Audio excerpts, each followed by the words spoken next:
પર્વાધિરાજ પર્યુષણ મહારાજ રાજકોટ નગરીને ધન્ય બનાવી રહ્યા છે. નગરીના ખૂણે ખૂણેથી માણસો પર્વરાજના સ્વાગત, વધામણા, દર્શન અને શ્રવણને માટે ઉભરાઈ રહ્યા છે. રોજ પેપરોમાં જોયા કરીએ છીએ, અલગ અલગ ઉપાસીઓની અંદર અલગ અલગ પ્રકારની આયોજના થઈ છે અને ધર્મની આ રાજગૃહી નગરી આજે ધર્મ ધ્યાનથી પાવન બની રહી છે. 7,500 સ્થાનકવાસીના ઘર, ડેરાવાસી, શ્રીમાદ વગેરેની સંખ્યાની ગણતરી કરીએ તો લગભગ 1,01,000 માણસો જૈન સમાજના કદાચ ગણી શકાય. 50,000 તો સ્થાનકવાસી ગણો છો તો 25,000 બીજા પણ થઈ શકે. મારે કહેવાનો ઉદ્દેશ એ આવી વિરાટ જૈન માનવ મેદની અન્ય સ્થળોમાં જોવા ઓછી મળે. આવા માનવોના હૃદયને ભીંજવી નાખે એવું પર્વ આવ્યું છે. સંતો અને સતીઓના બિરાજમાન અને ચતુર્માસની સંયુક્ત આરાધના, વિવિધ પ્રકારની તપશ્ચર્યાનું આયોજન, ભાઈઓ અને બહેનોમાં અતૂટ વિશ્વાસ અને જાણવા સમજવાની તીવ્ર જિજ્ઞાસા, આ બધું આવતા દિવસના એંધાણ છે. જિંદગી મળેલા પુણ્યને ખાવા માટે છે, પણ એ ખવાઈ રહ્યા છે. પણ સાથે સાથે નવા પુણ્ય અને નવા સત્કર્મ દ્વારા શુદ્ધિ અને અંતરમાં પાવનતાના પુરુષાર્થના મંડાણ કરવા જોઈએ. આવેલો પર્વરાજનો સંદેશ આપણા સૌના આત્માને ત્યાગ માર્ગનું, વૈરાગ્ય માર્ગનું અને વિતરાગ માર્ગનું દર્શન કરાવી જાય છે. જૈનોના પર્વો ખાવા અને પીવાના પર્વો નથી, એ પહેરવા અને ઓઢવાના પર્વો નથી, એ હળવા અને મળવાના પર્વો નથી, આવજો અને ફરી આવજો એ કહેવાના અવસર નથી. આજે પધારી ગયેલા બિરાજી શાંતિ સમાધિમાં રહી અને આત્માના ઊંડાણમાં પ્રવેશ કરવાનો અવસર આવ્યો છે. નજરને દૂર દૂર ફેલાવી હવે નજર થાકી ગઈ છે અને આંખ ઉપરમાં ચશ્મા આવી ગયા છે. ઘણાને તો એક ઉતારીને બીજા ચડાવે, વાંચવાના બીજા, તો લખવાના બીજા, તો જોવાના ત્રીજા, તડકાના ચોથા, લગ્નના પાંચમા, હવે રહ્યું વ્યાખ્યાનના, ફંક્શનના. વાહ, અમારા માસ્ટરથી બધો ખ્યાલ છે. વિચાર કરો, આ બધા ચશ્મા એટલા માટે કે હવે આ આંખ થાકી ગઈ છે, થાકી ગઈ છે. તો આ પર્વના 8 દિવસોમાં નજર ન લંબાવો અને કોણ આવ્યો ને કોણ ગયો એની પંચાત ન કરજો. શું કરવાનું? આંખને બંધ કરી અને કાનને ખુલ્લા રાખી શાંતિથી સાંભળવાનો પ્રયત્ન કરો. પેલા ભાઈ કહેતા હતા ઘણું સાંભળીએ છીએ પણ સારું કઈ યાદ રહેતું નથી. શું કહે છે? સાંભળીએ છીએ ઘણું પણ સારું કઈ યાદ રહેતું નથી. ભાઈ સાંભળવાથી તો મહાવીરે કીધું છે જ્ઞાન થાય. આ વાત ખોટી નથી, પણ તારા સાંભળવામાં કંઈક કચાશ હશે. તારો સાંભળવાનો વીક પોઈન્ટ એ છે કે આંખથી આમ આમ ફેરવા કરે છે. આમ આમ ફેરવા કરો એટલે શબ્દ જાય ખરો પણ અંદરમાં જામે નહીં, એનો ઉપયોગ ન થાય અને આત્મા એને પકડી ન શકે. એટલે તમારી સામે કહેવાનો ઉદ્દેશ, સાંભળો, ઉપયોગ પૂર્વક સાંભળો, સાંભળો, ધ્યાન પૂર્વક સાંભળો, સાંભળો, અંતરના ભાવને જીલવાની સાથે સાંભળો. એક સાંભળેલું આત્માને મુક્તિના કિનારા સુધી લઈ જશે. ક્યારેક ક્યારેક માણસ સાંભળવાનો પ્રયત્ન નથી કરતો અને વાતને એમનેમ જતી કરી દે છે. હવે તો બોલા જ કરે, પજવણ હોય એટલે મહારાજને વાંચવાનું જ હોય, એમાં સાંભળે હું, વર્ષોથી સાંભળીએ છીએ, એમાં શું થઈ જવાનું છે? એમ કહીને વાતને ફગાવી ન દો. એમ વાતને ફગાવી ન દો. જો વાતને ફગાવી તો તમને પણ કાળ ફગાવી દેશે.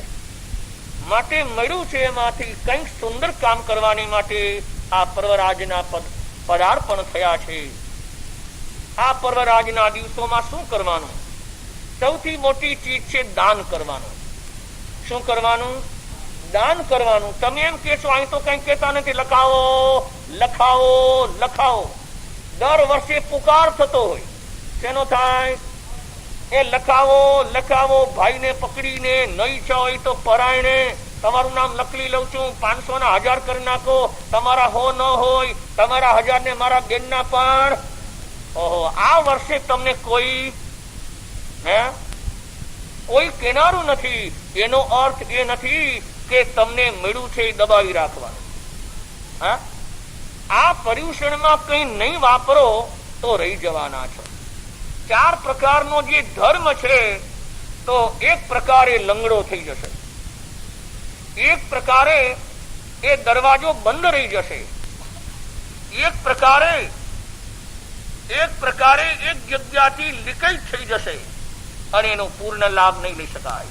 ભાઈઓ, તમને ખબર છે નિકાવા સંઘ આવ્યો છે? ખબર છે કે નથી ખબર? કોને કોને ખબર છે? નિકાવા સંઘ આવ્યો છે. બેનો, ગામ તો નાનું છે, ભાવ ઘણા મોટા છે અને અહીંથી રાજકોટ થી નીકળેલા ને નિકાલે સાધુ સાધીને જવું જ પડે. અને સાધુ સાધી શું, તમારે જામનગર જવું હોય તો રસ્તામાં આવી જાય. આવું એક ધર્મ ક્ષેત્ર છે અને ત્યાંથી પણ અમારા ભાઈચંદભાઈ ના દીકરીએ દીક્ષા લીધેલી છે. ક્યારેક ક્યારેક ચાતુર્માસ થાય છે, પણ સમય અને ક્ષેત્રને જોયા પછી ત્યાંનો ઉપાસરો હવે ગયડો થઈ ગયો છે. કેમ તમે એમ હસી કેમ ગયા? એ ઉંમર લાયક થઈ ગયો છે એટલે થોડોક હવે ખળભળી રહ્યો છે. માટે એ લોકો એક નિર્ણય કર્યો છે કે અમારે આનો જીર્ણોદ્ધાર કરી અથવા તો બાજુમાં એક નવું નિર્માણ કરવું, એ એમનો આદર્શ છે. ભાઈઓ આવ્યા છે અને ચૂપચાપ બેસીને વયા જશે તો એમ કહેશે કે આ માનું મેળામણ જ હતો, બાકી કાંઈ ન હતું. તો આવી જનતા બેઠી છે. ભાઈઓ, આવેલા અમારા ભાઈચંદભાઈ આદિ કાર્યકર્તાઓ બેઠેલા છે. એની જોડીમાં તમે કંઈક નાખીને જજો. એની ખાલી જોડી ન જાય. આવડું મોટું ચોમાસું અને કેટલા સાધુ સાધ્વી? 92. તો 92 સાધુ સાધ્વી હોય તો આપણે કાંતિભાઈ ઓરાને પૂછી જોઈએ કે કેટલા 1000 થવા જોઈએ?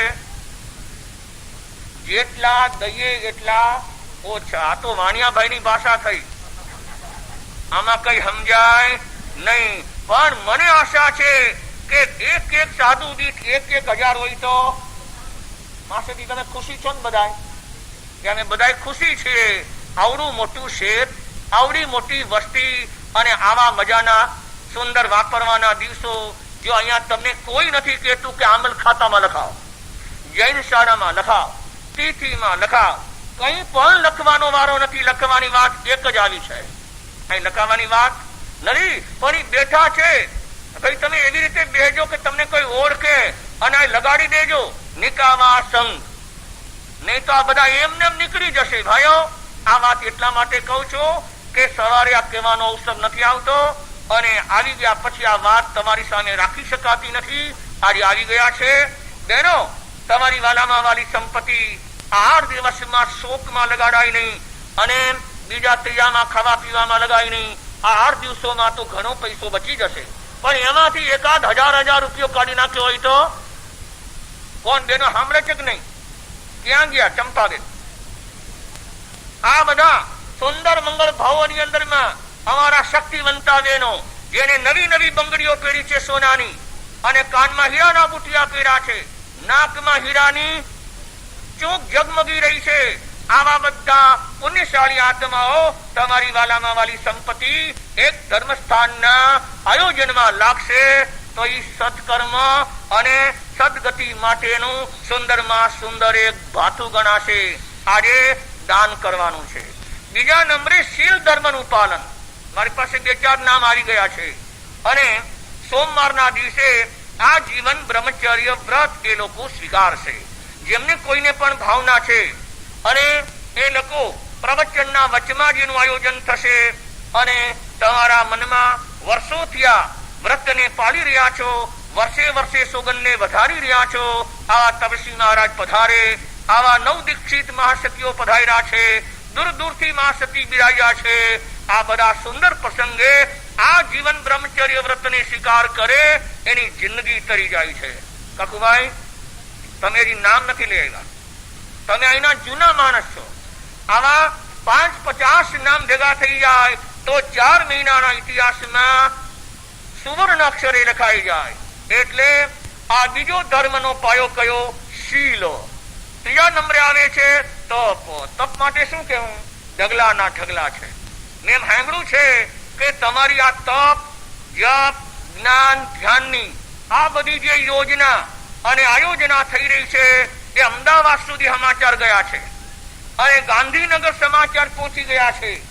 અને તમારા મુખ્ય પ્રધાન કોણ? ચીમનભાઈ પટેલ ને પણ કાને આવી ગયા છે. અને બાય ચાન્સ આ તમારી ઉમંગ ભરી અને ઉત્સાહ ભરી ભાવનાનું દર્શન કરવા કદાચ 4 વાગે આવી પણ જાય. જો તમારા પુણ્ય છે તો આવી જશે અને તમારી ભક્તિના દર્શન એમને થશે. બરાબર છે? આવા તપસ્વીઓના દર્શન એમને થશે અને દૂર દૂરથી પધારેલા આ મા સતીનો સમુદાય એના પણ એ લોકો દર્શન કરશે.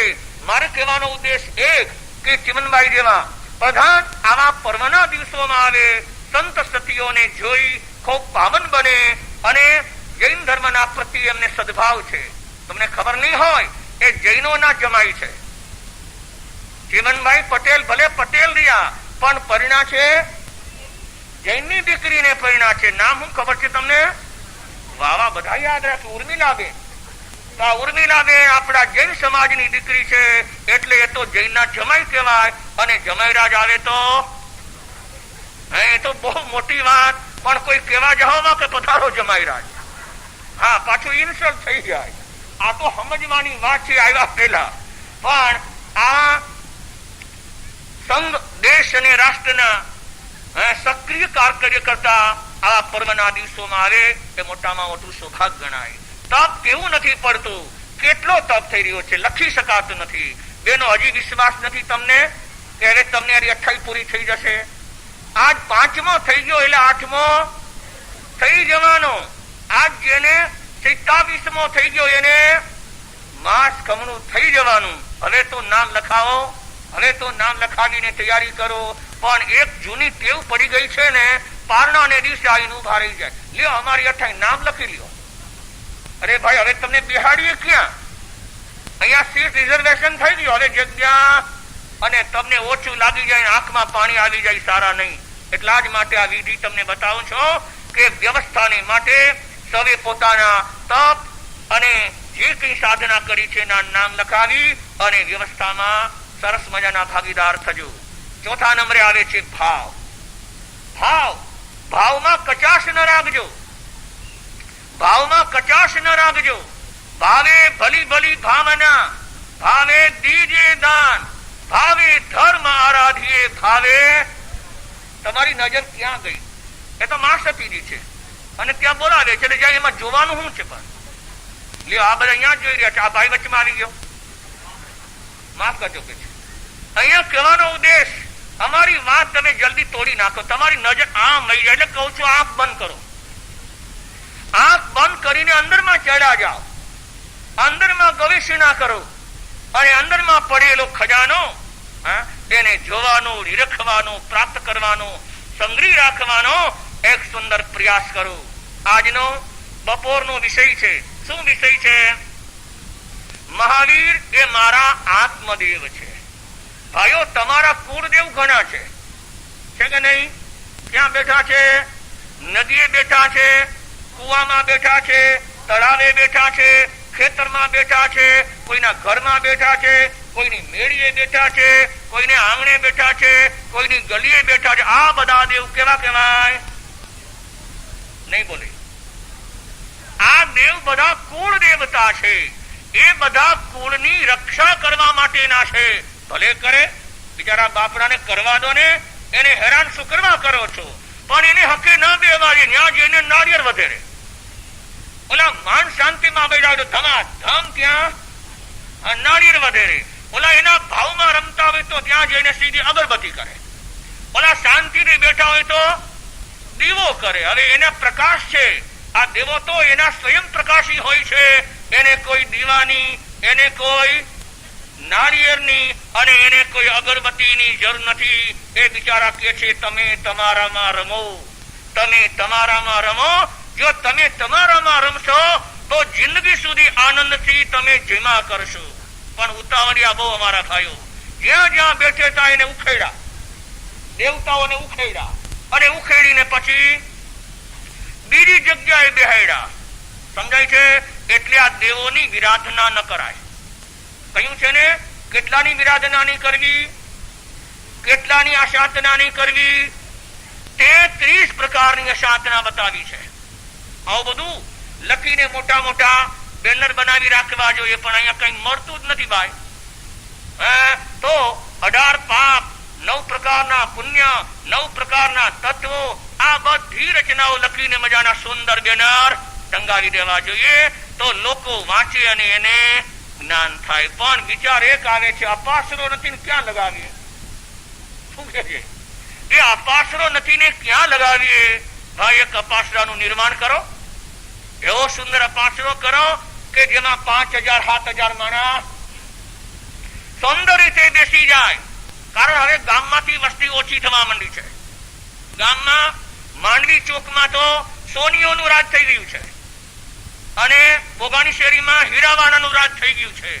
અને જે બધા હતા એ બધા બહાર નીકળીને પરાઓમાં બધા વસી રહ્યા છે. અટાણે કાલાવડ રોડ મેઇન સેન્ટર થઈ ગયું છે. યુનિવર્સિટી રોડ મેઇન કેન્દ્ર બની ગયું છે. આવા એક કેન્દ્રની અંદરમાં આ વિશાળ પબ્લિકને બેસવા, ધર્મ ધ્યાન કરવા, આરાધના કરવા અને ચાતુર્માસનો અલૌકિક લાભ લેવાને માટે પ્રયત્ન કરવો જોઈએ. લોકો થોડી વાતો કરે છે કે આ પાસરો કરવો છે, પણ હવે કેદી કરવો છે? જેદી નવરા થાય તેદી કરવો છે. ઓરા આ તમારા જેવા જો આવે ઓરા તો કામ થાય જલ્દી, નહીં તો રહી જાય કોરા. એટલે જવાબદાર પુરુષો થોડા તૈયાર થઈ જાય તો આવી સુંદર મજાની મંગલ પ્રવૃત્તિ બની જાય. આજના દિવસે વાત કરવી છે કુલદેવ, અને કુલદેવ કરતા એક મોટા દેવ છે જેને કહેવાય છે ધર્મદેવ. ધર્મદેવ, ધર્મના દેવ આપણું રક્ષણ કરે છે. શરીરનું રક્ષણ, આત્માનું રક્ષણ, ઇન્દ્રિયોનું રક્ષણ, મનનું રક્ષણ, ધનનું રક્ષણ, કુટુંબનું રક્ષણ, બધા રક્ષણની આવશ્યકતા છે. પણ એ બધા રક્ષણોની અંદર આત્મા ટોપ મોસ્ટ છે. સૌથી ઊંચો અને સૌથી મોટો આત્મા છે. તો આત્માના રક્ષણને માટે આપણી જૈન પરંપરાની અંદર ધર્મદેવનું નામ આવે છે. શું આવે છે? ધર્મદેવનું નામ આવે છે. અને એ ધર્મદેવ છે એનો સંબંધ આત્માની સાથે છે. અને એ આત્માની સાથે જો આ ધર્મદેવનો સંબંધ જોડાઈ જાય અને એની સાથેનો પ્લગ લાગી જાય તો અંદર પ્રકાશ મળે, અંદર શાંતિ મળે, અંદર શીતળતા મળે, અંદર સમતા મળે, અંદર સમાધિ મળે. જ્ઞાન, ધ્યાન અને મંગલ પ્રવૃત્તિથી અંતરાત્મા ભીંજાયા કરે અને એનું કલ્યાણ થાય. આજે તમારી સામે એવા એક આત્મદેવ જે ધર્મદેવ તરીકે ઓળખાય છે, જે આપણી પરંપરામાં તીર્થંકરના નામને દીપાવી ગયા છે, એવા જૈન ધર્મમાં 24 તીર્થંકરો થઈ ગયા, જે ઇતિહાસના પાના ઉપર અમર થઈ ગયા. એ 24 તીર્થંકરોની અંદર 24મા ભગવાન, જેને આપણે મહાવીર સ્વામી અને વર્તમાન સ્વામી તરીકે ઓળખીએ છીએ, એ છેલ્લા આપણા આત્મદેવ છે. તો આ આત્મદેવ જેને આપણે મહાવીર તરીકે ઓળખ્યા છીએ, તો આજની વીર જયંતીએ મહાવીરને યાદ કરવા છે. આજે મહાવીરનો સંદેશ અને એના જન્મનું શ્રવણ કરવું છે. તમને યાદ હશે ભગવાન મહાવીરનો આત્મા પણ આપણા આત્મા જેવો જ હતો. એ પણ 84 લાખ યોનિની અંદરમાં પરિભ્રમણ કરી આવ્યું. 4 ગતિ અને 24 દંડકની અંદરમાં ફરી આવ્યો. નરક અને નિગોદમાં જઈ આવ્યો, ઉપર સ્વર્ગમાં જઈ આવ્યો, તિર્યંચ અને પશુ પક્ષીઓની યોનિઓમાં પણ છે આવ્યો. અનેક વાર માનવોના શરીર અને એના આયુષ્યનો બંધ કરી એ ગતિને પણ પ્રાપ્ત કરી ગયો. છેલ્લે મહાવીરના 27 ભવ ઇતિહાસના પાના ઉપર લખાણા છે અને દર વર્ષે આ 27 ભવનું વાંચન થાય છે. અને એક એક ભવની વિશેષતા અને એક એક ભાવની યોગ્યતા અને પાત્રતા એ બધું જ્ઞાની લોકોના વચનોથી અમારો સમાજ સાંભળતો રહ્યો છે. અને કેવા કેવા કર્મો અને એના કેવા કેવા ફળ હોય છે એ બધું આ 27 ભાવમાં આલેખિત થયું છે. મહાવીરે આ પૂર્વજન્મના ભાવોની અંદરમાં એક મરીચીનો ભાવ પ્રાપ્ત કરેલો. શેનો? મરીચીનો પ્રાપ્ત કરેલો. ત્યાર પછીનો છેલ્લો ભાવ આવે છે 10મા પ્રાણદેવલોકનો. એમ મહાવીર સ્વર્ગમાં દેવ થયા અને ધરતી પર માનવ થયા. ઉપરમાં દેવ થયા અને ધરતી પરમાં માનવ થયા. એકવાર મહાવીર તીર્થંકર ગોત્રને બાંધી મહાપુણ્યને કમાઈ જાય છે. એકવાર વાસુદેવના ભાવમાં પણ ઉત્પન્ન થાય છે. અનેક વાર મહાવીરનો આત્મા આવા સુંદર મંગલ ભવોનું આયોજનની અંદરમાં બિરાજી અને એકવાર નરકમાં પણ જાય છે. એકવાર સિંહના ભાવમાં પણ જાય છે. આપણો એક અહમ ઉતરી જવો જોઈએ કે કરેલા કર્મો આ જીવને ભોગવવા પડે છે. કદાન કમાન ન મોક્ષયથી. મહાવીર હોય કે આપણે હોઈએ, સૌના કર્મો સૌના શિર ઉપર છે. મહાવીર જેવાને નરકમાં જવું પડ્યું, મહાવીર જેવાને સિંહ થવું પડ્યું, મહાવીરને સ્વર્ગમાં જવાનો ચાન્સ મળ્યો, મહાવીરને મનુષ્ય બનવાનો ચાન્સ મળ્યો, મહાવીરને રાજા બનવાનો ચાન્સ મળ્યો, મહાવીરને સંન્યાસ મળ્યો, મહાવીરને ત્યાગ મળ્યો, મહાવીરને સંતોની સેવાનો ચાન્સ મળ્યો. આ જે 27 ભાવની વિવિધતા અને વિચિત્રતા છે એ બધાની પાછળમાં એમના સ્વયં પોતાના કરેલા કર્મ છે. એટલે જ આ મહાવીરની વાણીને શ્રીમદે ગુજરાતીની અંદરમાં ટ્રાન્સફર કરી અને સુંદર આત્મસિદ્ધિની અંદરમાં ગાથામાં મૂકી દીધી કે આત્મા કેવો છે? આત્મા સ્વયં બધું કરનારો છે. તમારે વચમાં ભગવાનને રાખવાની. જૈનો ભગવાનને માને છે, જૈનો ઈશ્વરને માને છે, પણ ઈશ્વરને અમારા સુખ અને દુઃખના કર્તા તરીકે સ્વીકારતા નથી. જૈનો ભગવાનને ગણે છે પણ સૃષ્ટિના નિર્માતા તરીકે સ્વીકાર કરતા નથી. સૃષ્ટિ અનાદિની છે અને જે કઈ કર્મો મારા બેલેન્સમાં છે એનાથી જ મારું શુભ અને અશુભ થયા કરે છે. આવા કર્મવાદના સિદ્ધાંતને મહાવીરે જે પ્રકાશો છે એ અમારી પરંપરામાં ચાલ્યો આવે છે. શ્રીમદે મહાવીરની વાણીને ગૂંથી અને ઉપકાર કર્યો છે. શું કહી રહ્યા છે?